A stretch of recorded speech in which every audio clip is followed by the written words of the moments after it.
ქართული გუნდიდან ამბობენ, რომ უღალატ ივანიშვილს და ქართულ ოცნებას. Აბას რატომ გეკითხებით? იცით, როდესაც თქვათ ივანიშვილთან აღარ არის და მისი საჯარო განცხადებები გვახსოვს ჩვენ რომ დაასრულებდა ის ნაციონალურ მოძრაობას და შემდეგ ხედავთ უკვე ყოფილ პრეზიდენტი, რომელიც ასევე ხელისუფლებას ოპოზიციაში ჩაუდგა, ის იმყოფება მიდის სალომე ზურაბიშვილთან და ნაციონალურ მოძრაობასთან ერთად გიწევთ ყოფნა, ეს რას ნიშნავს? მის წრეთან წავიდა?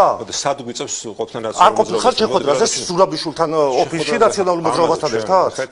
ამ შეხვედრებს და ამ პლატფორმაზე გვითხოვს არაერთხელ და კიდევ ერთხელ თუ აქ რამე კითხვა არის, მოდი მომეცეთ საშუალება რომ ანუ ეს არის პლატფორმა, რომელშიც ჩვენ მონაწილეობთ მხოლოდ და მხოლოდ ორი მთავარი მიზნის და ამოცანის გარშემო. ეს არის ხელახალი არჩევნების დანიშვნა და უკანონო პატიმრების გათავისუფლება.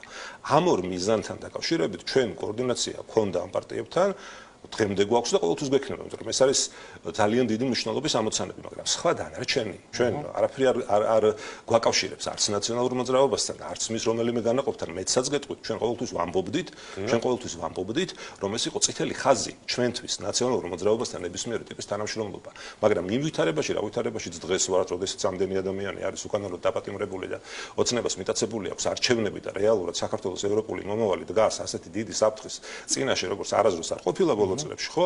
ახლა ბუნებრივია აქ რაღაცა ტიპის კოორდინაცია კიდევ მეორე არ უნდა წარმოადგენდეს პრობლემას, მაგრამ თავი აქ ეს არ არის.